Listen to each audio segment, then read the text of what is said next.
I saw him being the light, creator of the light, living, dwelling in the light, and the giver of the light. All these four at the same time were him. All at the same time, they were him. In that light, now that light, all I can say that it is holy, pure gold. It's pure gold light, but it's holy. This is the closest description. There is no earthly words that can describe the beauty of Jesus Christ of Nazareth. He is beyond all intellects, both heavenly and earthly put together. He is beyond it. There is nothing that can explain accurately and perfectly how awesome and beautiful and mighty Jesus Christ of Nazareth he is. Impossible. So all I can say, the light I saw emanating from him is holy. Because that's the impression you'll get when you see him one day. I pray everybody sees him and be with him. Man, he's stunning. He's stunning. His breathtaking is.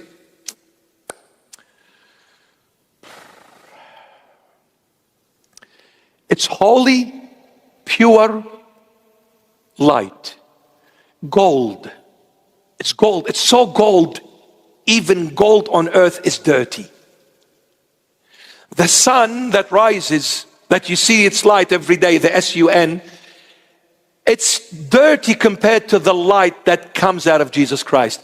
The sun will be ashamed to shine in his presence, because the sun is dark compared to the light that was emanating from him. The sun is dark. And it's ugly, it's dirty. It's not pure. He is pure, holy, gold light. Everything about him was light. I could see the hair, but it's all light. The eyes were flickering. The eyes were flickering. I could see them. But you know how I saw them? My head was stuck to the ground. I could not lift my head. There was this force on me. I could not move anymore. I could not raise my head. I wanted to, but I couldn't. There was a power holding me down. I'm looking, I'm seeing his feet.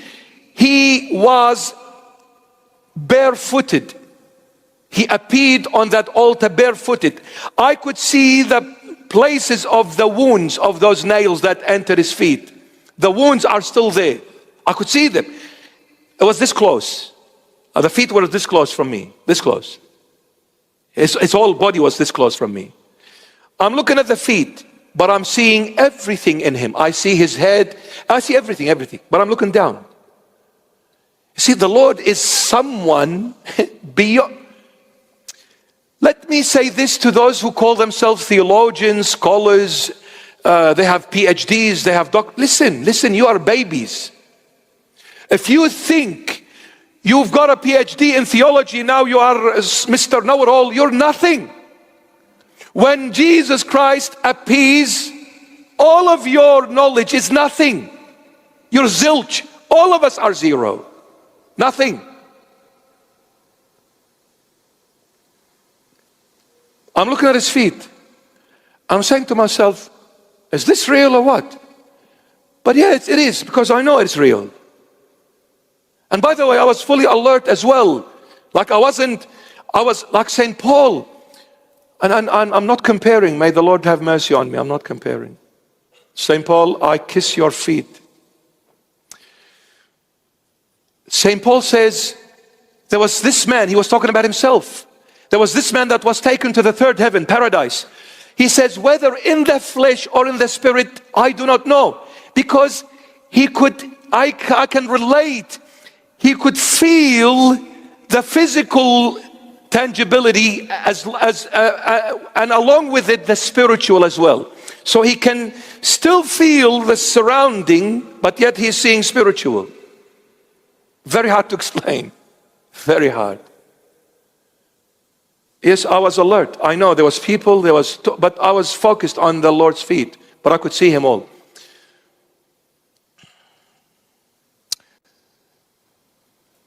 And I'm looking down. He spoke inside of me.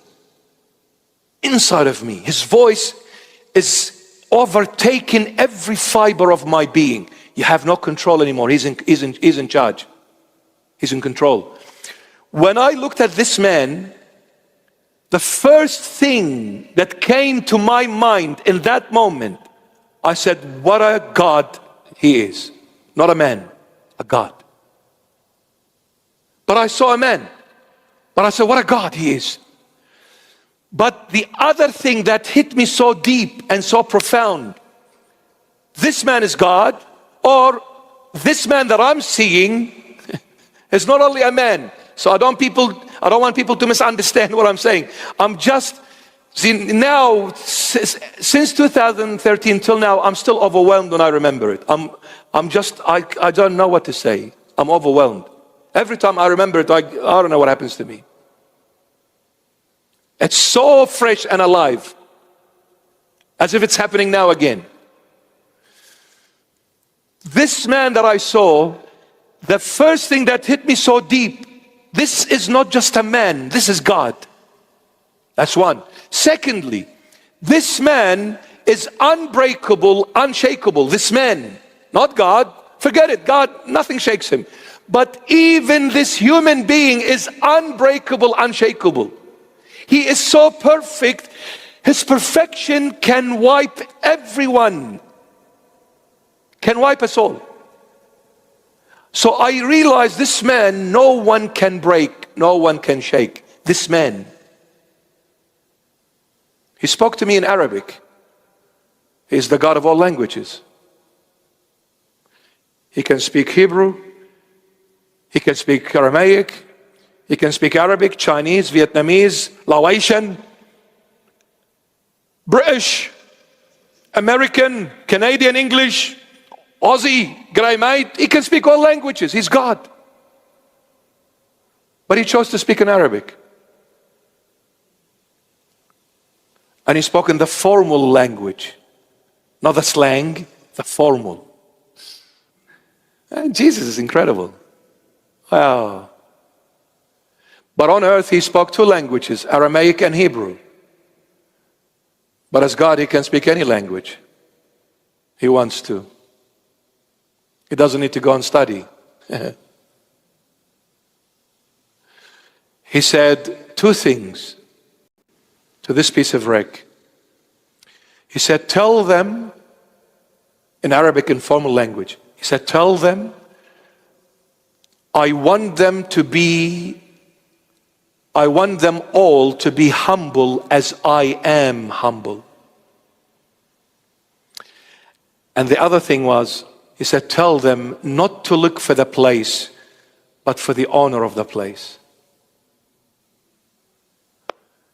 And afterwards, I realized he was talking about his beloved church.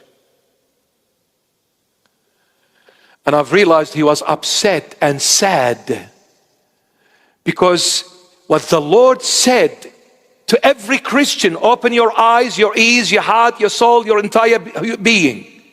He's saying, I am upset and very sad with my Christians, with my beloved church, whom I have purchased with my own precious blood on the cross on Calvary.